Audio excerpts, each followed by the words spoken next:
While Mutula's family, friends and politicians from across the political divide were paying homage to the late Makueni senator at the Nairobi Baptist Church, Eunice Nthenya was here at the High Court seeking to prove that the late Mutula Kilonzo fathered her child. She claimed that Jackson Moore, born in 2006, was as a result of a relationship between her and the deceased spanning 3 years, which she said ended in 2008. Nthenya and Mutula allegedly crossed paths when her father, the late Robert Kavita Malinda, worked as a herdsman at the late senator's Manzoni Ranch for 12 years. Nthenya stated in her affidavits that Mutula maintained the minor from the time of his birth on 5th May 2006 until April this year when he died. The late senator reportedly paid 4,000 shillings for Nthenya's maternity bill. On 3rd May this year, Nthenya's advocate wrote a letter to the late Mutula's widow as the representative of the estate of the deceased, seeking an intervention through a process of mediation. In a letter to Late Kilonzo, the Federation of Women Lawyers of Kenya, FIDA, reinforced Nthenya's position, seeking recognition of Jackson Moore as one of the heirs of Mutula's estate and a benefactor. There was allegedly no response from the family to that effect.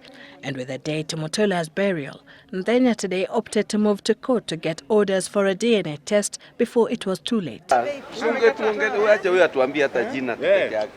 She is afraid that the family might refuse to acknowledge Moore as a beneficiary of the late Mutula's estate, and yet she is not in the financial position to cater for the child's upkeep on her own.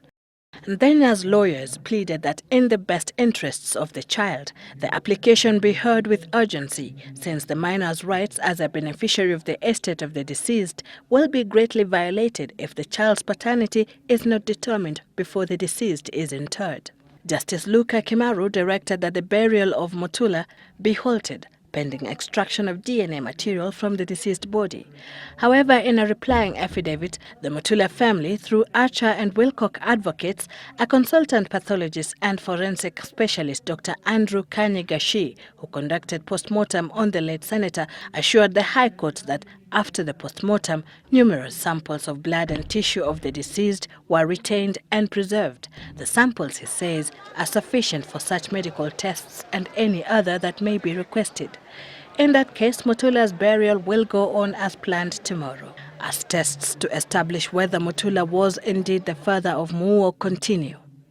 Sylvia Chebet, Citizen Live at 9.